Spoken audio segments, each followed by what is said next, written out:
शिव कहते हैं रूप में मत उलझो, तत्व को पहचानो, जो यह समझ गया वही शिव को जान गया। क्या आपने कभी ध्यान दिया, सभी देवी देवताओं की मूर्तियां हैं, लेकिन महादेव की पूजा एक गोल शिवलिंग के रूप में क्यों होती है? क्या आपने सोचा है श्री राम की मूर्ति है, श्री कृष्ण की मूर्ति है, लेकिन महादेव की मूर्ति क्यों नहीं? शिवलिंग कोई साधारण प्रतीक नहीं है, यह बताता है कि जब चेतना और शक्ति एक साथ आती है तभी सृष्टि चलती है। शिवलिंग हमें सिखाता है जीवन क्षणभंगुर है, अहंकार व्यर्थ है और सत्य निराकार है। मेरे प्रिय सनातनी भाइयों एवं बहनों, आप सभी को मेरा प्रणाम है। जरा ठहर कर सोचिए, इस सृष्टि में जब भी हम किसी देवी देवता की पूजा करते हैं, किसी भी देवी देवता की, तो हम उनके स्वरूप को देखते हैं। देवी देवता के विभिन्न स्वरूप को हम देखते हैं। कहीं राम जी की मूर्ति है, कहीं कृष्ण जी की छवि है, कहीं माँ दुर्गा का सजीव स्वरूप है, कहीं हनुमान जी की बलशाली आकृति है। लेकिन जब बात महादेव की आती है तो वहाँ न कोई चेहरा, न कोई नेत्रों की आकृति, न हाथों का आकार, वहाँ केवल एक गोल शिवलिंग है, एक गोल शिवलिंग है। अब प्रश्न उठता है, शिवलिंग गोल ही क्यों होता है? महादेव की मूर्ति क्यों नहीं बनाई गई? क्या शिव निराकार है या साकार? और लिंग शब्द का वास्तविक अर्थ क्या है? बंधुओं, आज का यह विषय केवल पूजा पद्धति नहीं, यह सृष्टि, चेतना और सत्य का रहस्य है। आज हम कथा नहीं सुनेंगे, आज हम महादेव को समझेंगे। मैं गजेंद्र प्रसाद मधुबनी से आपका भाई। आइए अब आज का कहानी कथा को प्रारंभ करते हैं। शिवलिंग का वास्तविक अर्थ क्या है? सबसे पहले एक बहुत बड़ी भ्रांति को तोड़ना आवश्यक है। आज लिंग शब्द को लेकर बहुत से लोग गलत अर्थ फैलाते हैं, लेकिन सनातन परंपरा में लिंग का अर्थ है चिन्ह, प्रतीक, संकेत।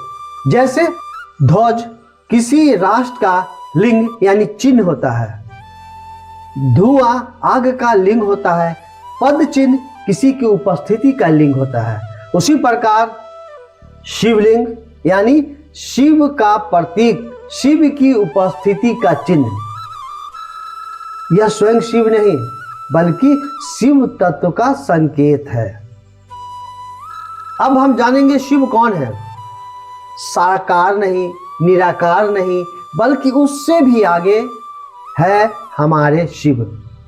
प्रिय भाइयों, शिव केवल एक देवता नहीं है, शिव है जो था, जो है और जो रहेगा।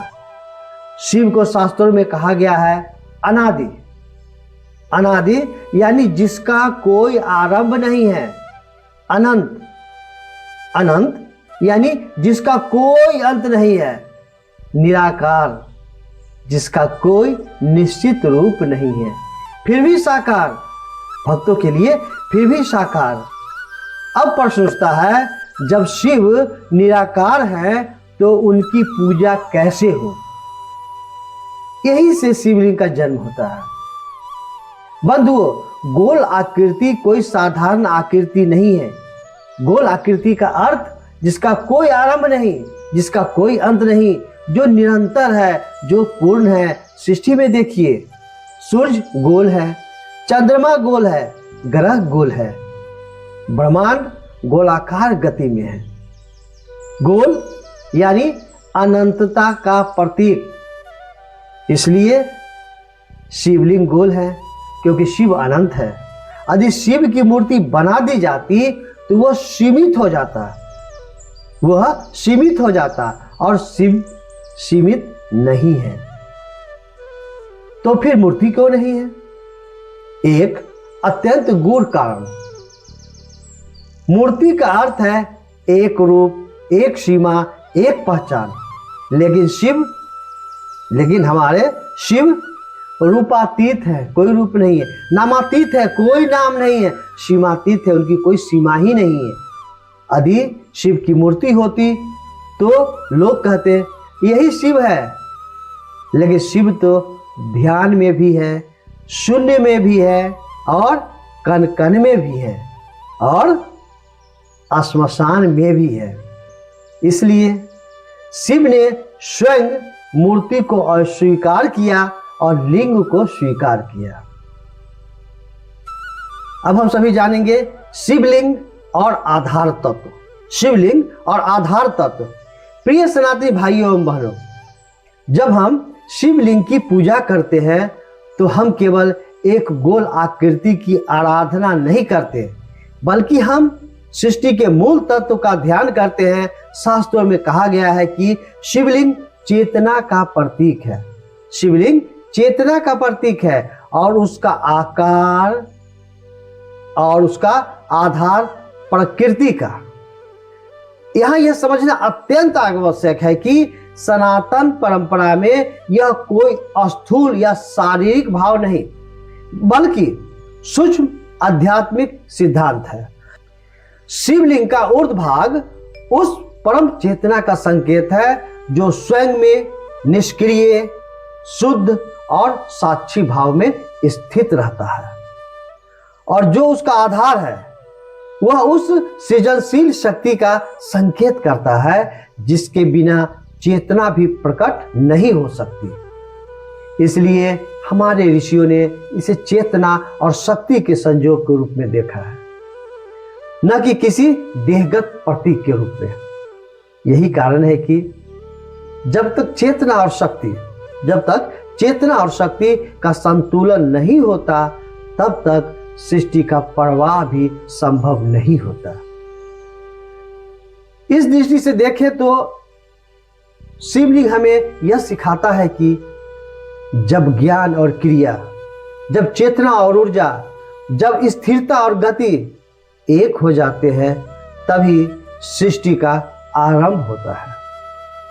इसलिए शिवलिंग की पूजा वास्तव में संपूर्ण ब्रह्मांडीय संतुलन की उपासना है, न कि किसी एक रूप या कल्पना की।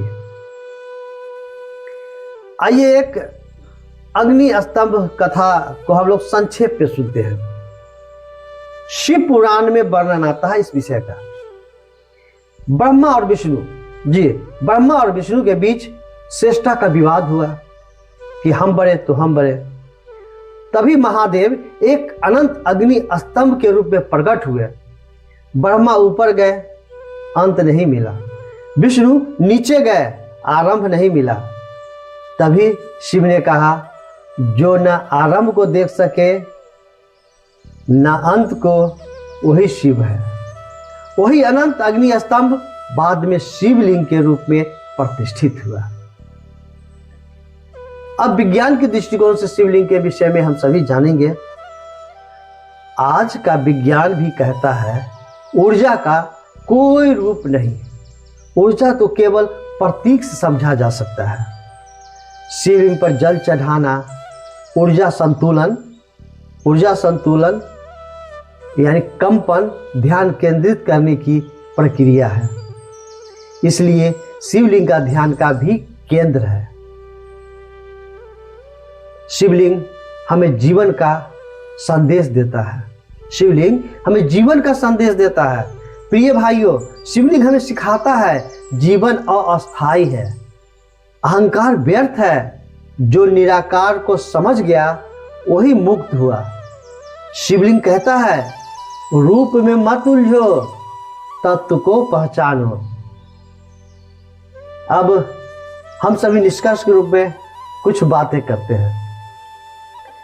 तो मेरे प्रिय सनातनी भाइयों और बहनों, आज आपने जाना शिवलिंग गोल क्यों है, शिव की मूर्ति क्यों नहीं, लिंग का वास्तविक अर्थ, सृष्टि का गूढ़ विज्ञान। अंत में बस इतना ही कहूंगा, जहां शब्द समाप्त हो जाते हैं वही शिवलिंग प्रारंभ होता है।